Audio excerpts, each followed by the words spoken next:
fool. You've been out with him, haven't you? I know it's none of my business. But have you? We went to a club of his last night. He plays in a band, you know. I know. They're really good. They should go a long way. But I shouldn't be going on like this. Why? Because I'm paralyzed? Because I can't go dancing?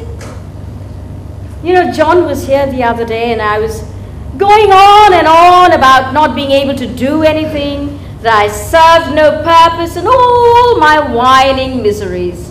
And he started finding things that I could do. He said, since I could move my head from side to side, I could become a tennis umpire. And if I got good at that, I could move on to ping pong. I laughed so much that I thought they'd have to give me oxygen again. He is funny. He's more than that. He's free. Free? Free of guilt. Everyone over here feels guilty about me, including you. That's why you didn't want to tell me what a great time you had out with him dancing. Everyone feels guilty about me, and that makes me feel so much worse. But not John. He feels sorry for me, but he knows bloody well it's not his fault. He's a tonic.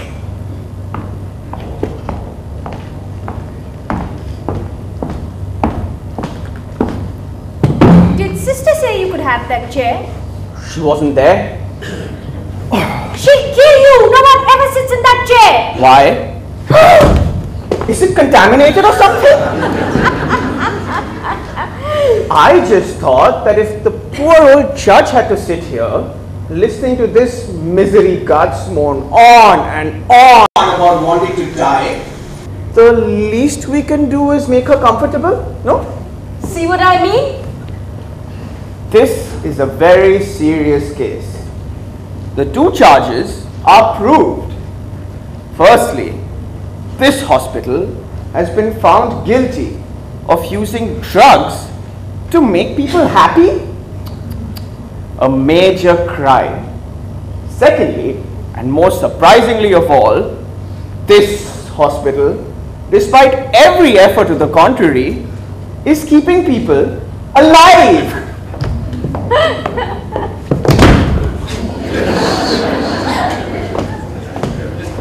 That be all, nurse.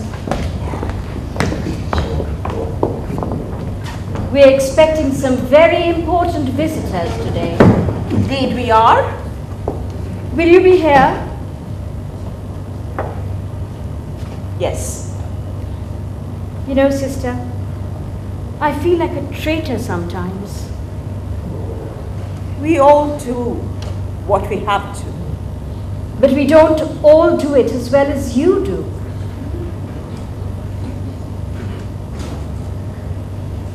Thank you. Good morning, sister. Good morning. Hello. Hi.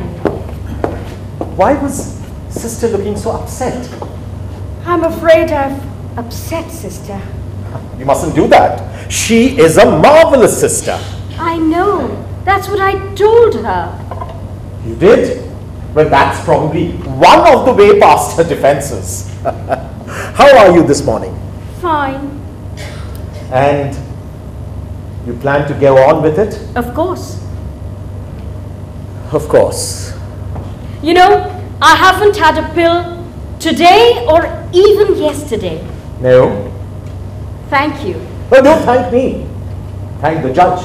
She is the one who ordered it. Ah. Good morning, Miss Harrison. Good morning, Doctor. There's still time. Yes, I know there's time. But I'm going ahead with it. Unless, of course, you discharge me. No, I'm afraid I can't do that. Well, the judge should be here any minute now. I just thought that I would drop in and say hello. Doctor? Yes, please. I would be grateful if you stay here with Miss Harrison. Of course. And I wish you the very best of luck, Miss Harrison. so that we can carry on treating you. Thank you so much, Doctor. Thank you so much for your good wishes.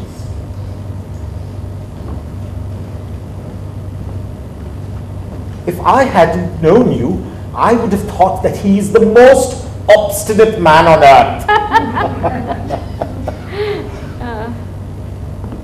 Morning, Claire. Morning, Henry. Good morning, Dr. Scott. Good morning. Big day.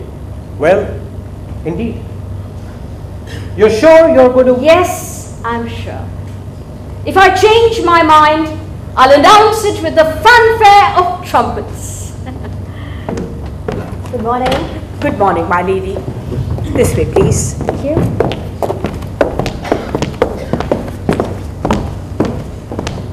Mrs. Justice Millhouse. Please sit down.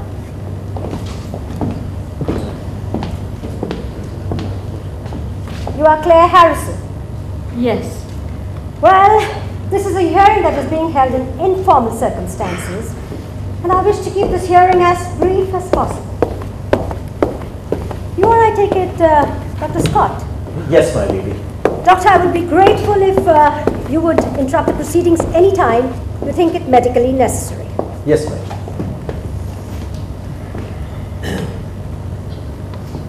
Miss Harrison, you will have seen on the video link from the hearing in court yesterday that this case turns on whether or not you are in a sufficiently healthy mental state to make a decision that will inevitably lead to your death. You were able to follow the legal argument. Of course. I'm not simple-minded, let alone insane. Miss Harrison, I must ask you to just answer the questions that are being asked, please. We are not here to decide if you're quick-witted or intelligent, but to decide if you're legally sane. Do you understand the distinction? Yes, ma'am. Good. Well, the psychiatric opinion is divided. Dr. Jacobs from this hospital believes that Miss Harrison is suffering from an endogenous depression, which is to say that she is clinically depressed to the point of mental illness. I'd like to see at this point. Miss Harrison, this room is for the time being not a hospital room but a court of law. And you, madam, will please conduct yourself accordingly, which means you will not interrupt the proceedings at will. You will get your time to speak. I hope I make myself quite clear. I'm sorry. The psychiatrist for the plaintiff, Dr. Travers from the Willenborough Hospital, gave evidence that Miss Harrison's depression is reactive and entirely reasonable, given the state of her physical health. I have decided to question Miss Harrison myself, and both barristers have agreed that I can do so without their being present. But first, I should like to have some evidence of Miss Harrison's general state of health at this time. Sister? Yes, ma'am. Would you ask Dr. Emerson to come in, please? Yes, my lady. Thank you. Dr. Emerson, Yes. would you come in now, please? Thank you, sister. Dr. Emerson. I'd like you to take the oath. Of course. Right hand, please. Yes. I swear the evidence I shall give shall be the truth, the whole truth, and nothing but the truth. Thank you. Thank you. You are Dr. Michael Emerson. I am. What is your position here? I'm the consultant in charge of this unit. Could you give us a brief account of your treatment of the patient? Of course.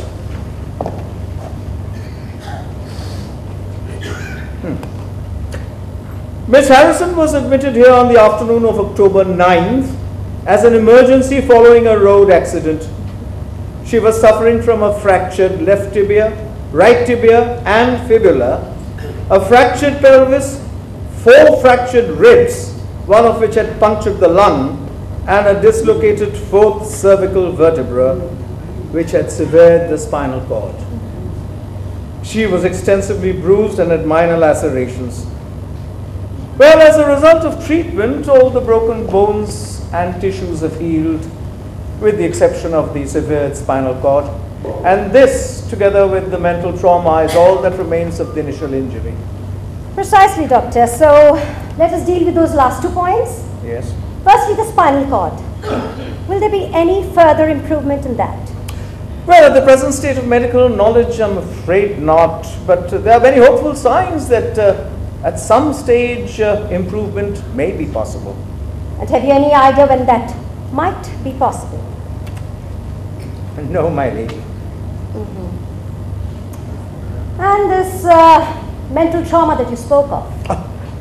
It's impossible to injure the body to the extent that Miss Harrison did and not affect the mind. Thank you.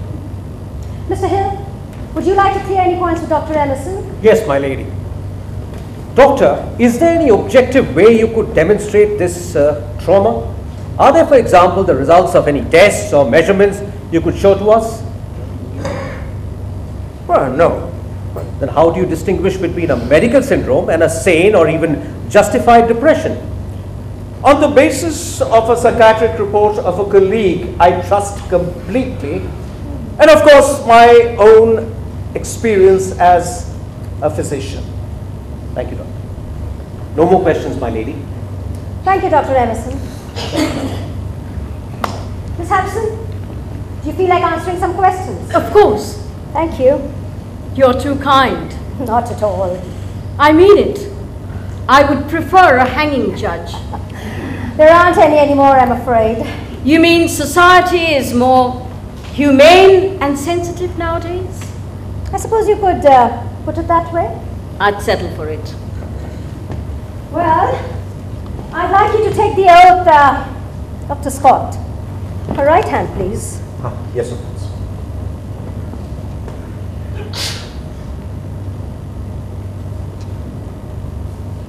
I swear the evidence I shall give shall be the truth, the whole truth, and nothing but the truth. Thank you. Thank you. Well, the consultant physician here has given evidence that you are incapable of making a rational decision. Yes, but he's wrong. Why then did he come to that opinion?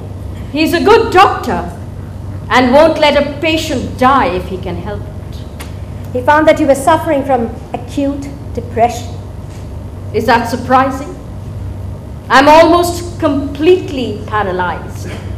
I'd be insane if I were not depressed. But there is a difference between being depressed and being unhappy. My lady, I think you said my psychiatrist had answered that question. Yes, but wishing to die, my lady, must be strong evidence that depression has moved beyond mere unhappiness into a medical realm. My lady, I don't wish to die. I'm sorry? What is this case all about then? As far as I'm concerned, I'm dead already. I just need the doctors to recognize that fact. I cannot accept that this constitutes life in any real sense of the word. Certainly. You're alive legally. I think I could challenge even that. How?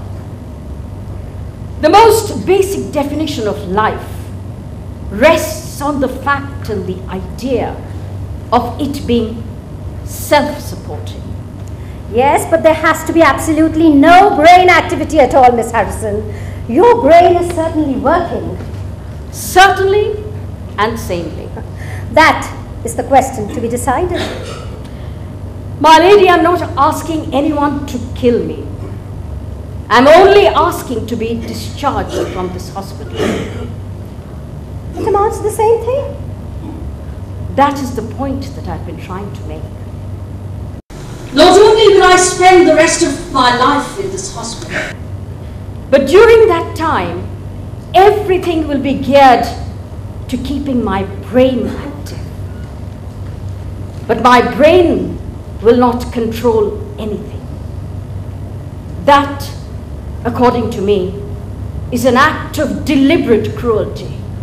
It might arguably be more cruel if society let people die when it could, with some effort, keep them alive. Not more cruel, just as cruel. Then why should this hospital let you die if it is just as cruel? Because the cruelty lies in the fact that the choice is taken away from the person concerned. Yes, but a very desperately depressed person might not be capable of making a rational or a reasonable choice.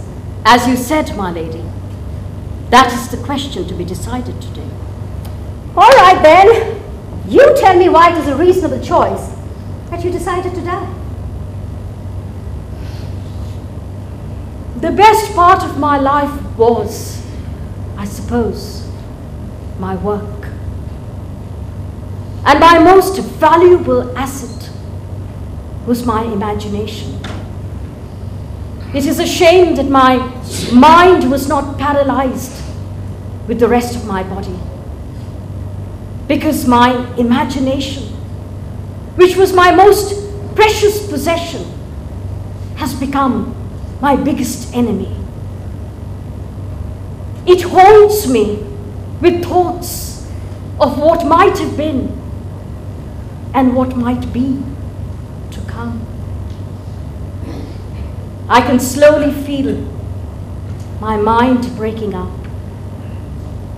For instance, men. I used to love the way they were, the way they thought, the smell of them. Now, I'm scared when they come into the room because I loathe the way they make me feel. You know, I'm filled with absolute outrage that you, who has no connection with me whatsoever,